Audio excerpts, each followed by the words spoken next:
On Sunday afternoon, September 14th, 2008, where were you? Sorry?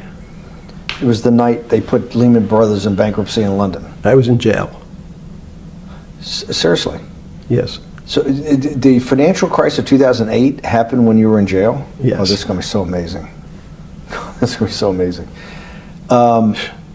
I take it you didn't have your Wall Street Journal dropped off to you in the morning, your Financial Times? No.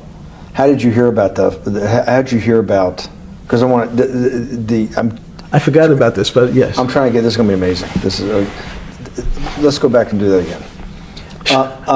Sunday afternoon, because I want to find out about people, the geniuses understanding the complexity of the financial system. Because I think the best example we have is the financial crisis, the crash of 2008.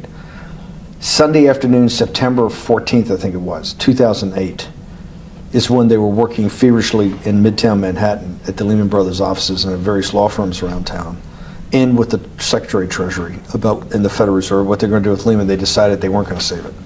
And so they prepared to put it into bankruptcy at the opening of the market in London the next day. How did you hear about what was going to happen to Lehman Brothers, and what did you immediately think when you heard they was going to be put into bankruptcy? I'm glad you asked that question. I was in solitary confinement September 14th. And again, some of the public stories about the wonderful time I had in jail and my work release, which didn't come till months after. I'd been there since June in an 8x10 cell with a bed in the back, a 6-foot bed in the back, a chrome sink with a toilet attached to it, and a little piece of metal sticking out that was supposed to act as a table. Now, since I was in jail, there were no books. Why? There's no library. No library, but you're in jail. No, I was in jail, not prison. So in jail, I was in a place what's called the Special Housing Unit, which is for the roughest, toughest, meanest people. They had put me there, they said, for my own protection. So I was in a 8x10 cell with a little slit in the door where they would serve my food on a tray about 9 inches by 4 inches. And then as soon as I finished eating, they would take the tray and close it down. And one of the guards said, do you understand there's Wall Street's crashing. I'm worried about my pension fund. What should I do?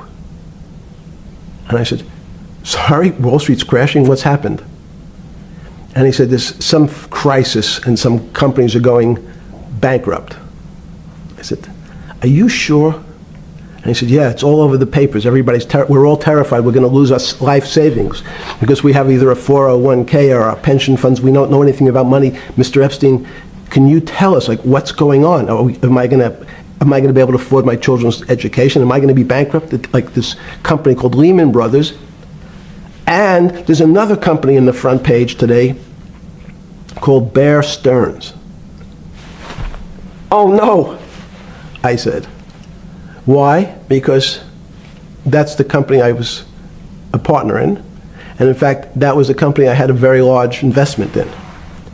So, as a great story, I didn't have my Wall Street Journal, but in the early mornings, you're allowed to make 2 phone calls, collect. And when you pick up the phone, you can dial a number, and when the person picks up, they say, you're getting a call from the Palm Beach County Jail. Will you accept reverse charges? And the person either says yes, and the call goes through, or the person says no. The person I had called was Jimmy Kane, the president of Bear Stearns. And I said, tell me what's going on. And so that my knowledge of the financial crisis happened with Jimmy, who was at the center of the storm, telling me about what Lehman had gone under, and they were trying to figure out a way, should they bail out Bear Stearns? Did it strike you at the time of the mess you had made of your life to be in a situation that you're one of the greatest financial minds in the world, looked at by world leaders, and ask your thinking by the most prominent and important people in the world, and here you are in solitary confinement. You got to make a collect call to somebody. Did it strike you at the time how all the threads of your life had come together and put you in a position, or you had put yourself in that position? No. So it never struck you when you had to make one of your 50% of your collect calls that day, you call the president or the head of the CEO of Bear Stearns, the biggest financial event in your life is taking place, of which one, every important person in the world would be seeking your opinion. Number two would be a once-in-a-lifetime opportunity to apply your craft. Number three, it would be a once-in-a-lifetime opportunity to make money if you were smart, and obviously you're smart. You're telling me here, truthfully, that it never hit you at all of how you had ended up in a place where you had to make a collect phone call from a jail cell that was 6x9 with a steel bed and your food being passed in through a slot. The question you want to ask is, who was the other call to? Okay, who was the other call to? The other call was to my friend at J.P. Morgan, who was then, I didn't know it at the time, trying to buy Bear Stearns. So at one point, I had two phones. It was difficult because they're afraid people are going to hang themselves with the phone cord. So they don't actually come together and they're pretty short. So I was actually going between two phones talking to Bear Stearns and J.P. Morgan at the same time. So I found it amusing. And it never struck you about how to end up in a situation like this? No, that would be probably means I would be too self-aware. You can't possibly expect me to believe this. I know. I don't believe it. You're telling me that during that day, you never had a moment. You sat there and go, what the fuck have I done with my life that I'm in a 6x9 jail cell when I should be on a trading desk, or I should be in my $250 million greatest townhouse in New York City, taking calls from the king of Saudi Arabia, the president of China, the head of Russia, the president of the United States, to save the world's population from a financial debacle. You honestly expect me to believe that that never happened? You're suggesting I was somewhat depressed, and how could this happen to me? I'm not saying depressed. I'm saying a moment of awareness of how could I get myself into this situation. No, I would just say how strange that this happens. It's strange. I'm wearing a jumpsuit and flip-flops. What color was the jumpsuit? Brown. Brown jumpsuit. Yes. I notice I don't see you in a lot of brown. No. Brown jumpsuit and flip-flops. Flip-flops, yes. With no access to books, no access to newspapers, no access to anything. You had lived on information. Except my Almond Joy bars. I had extra Almond Joy bars. Did you eat Almond Joy bars and things like that because you're afraid of what the cooks did to your food?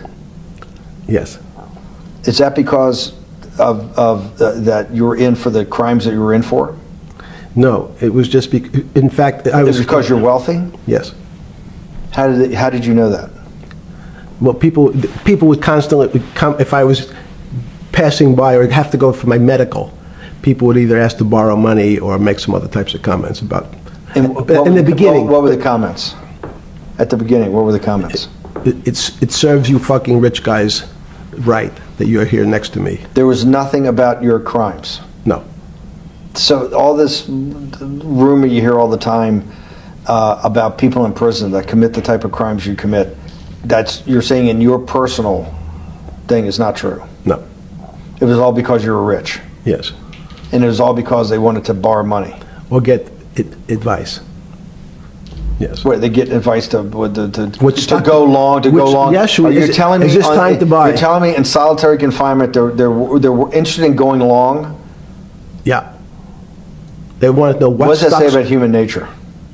Well, what I think the people find, one of the reasons they wanted to keep me in solitary confinement was they're afraid that everybody would want to know which stocks to buy. But what happened was, after this crisis, now it's on the front page of every newspaper. I don't want to lose this day. Sorry. When you first heard that, did you Was it Bear Stearns had been kicked into bankruptcy, what, 6 months before? No, this is the same time. This is part of the same deal. I thought, no. Bear Stearns, they saved Bear Stearns and didn't save Lehman Brothers. That's right. it. 6 months before they had bailed out Bear Stearns. But Bear Stearns was still a zombie. A shell of its former self. A former self. But they had, quote unquote, saved it. Why did they make the decision, in your mind, why did Hank Paulson and Bernanke, what's this concept of moral hazard? Explain to the audience what moral hazard is, and why did they save Bear Stearns 6 months before, and why did the smartest guys in the room decide not to save Lehman Brothers? It's a good question. The real issue is I'd have to go back when you have these systems to the way your doctor responds to any type of emergency in your body. If they might decide to save your kidneys and let your gallbladder go, because the gallbladder is less important to your overall system. If at that time, even it's not that long ago, the boogeyman was when said, well, what really happened? Jeffrey, what really happened? What is this financial crisis? And, some of the progressives and the right wing blame it on the banks. It was the banks' fault. And it's the fault of this very esoteric, unknown concept of derivatives. It was really the derivatives that caused this financial crisis because in recent discussions with one of the most influential minds in finance, a profound truth emerges. The world's financial system is an infinitely complex web, far beyond the grasp of even the most brilliant experts. Despite decades of mathematical modeling and technological advancements, no one truly understands the full scope of what drives global markets. This realization challenges the very foundation of modern economics and raises critical questions about the limits of human knowledge. At the heart of this revelation is the acknowledgement that the system's complexity surpasses our ability to predict or control it reliably. Experts compare it to the human body, an interconnected network of countless systems, yet unlike a single organ, the financial system comprises multiple layers of interaction, feedback loops, and emergent behaviors that defy straightforward analysis. One prominent mathematician and former financial insider explains that efforts to mathematize these systems, such as those undertaken by institutions like the Santa Fe Institute, have faced insurmountable barriers. Their goal was to develop formulas and algorithms capable of deciphering the unpredictable, but the results have often fallen short. The truth is, many aspects of the system behave like miracles, unexplainable phenomena that resist precise measurement or prediction. This humility extends to the understanding of money itself. The expert emphasizes that most world leaders and policymakers are economically illiterate, often operating without a true grasp of how currencies, banking, and debt function. For example, asset increases in a bank's ledger do not necessarily mean wealth. Rather, they often reflect owed money, creating illusions of stability that can quickly collapse under stress. The derivatives got somehow out of control and in the Mickey Mouse. And that was the way you started your road to a billionaire went right through derivatives. Yes. But derivatives were not the cause. Derivatives were not the cause at all. It's like saying your hair was the cause of your heart attack because it was on top of your head. So what was the cause? There isn't, let me say, there's no one specific cause. These are system collapses. So many times when they have to make your death certificate, when you say, well, what did he die from? They'll say heart failure. But if you say, what was the cause of his heart failure? Well, he had low blood pressure, his sugar was high, he was diabetic, he had all these other problems. But they say, no, we need a word on your death certificate. Did he die from brain damage? Did he die from heart failure? And that's the financial crisis. Many people said, well, what caused it? They wrote, like on its death certificate, derivatives. But derivatives are not a fundamental cause of anything.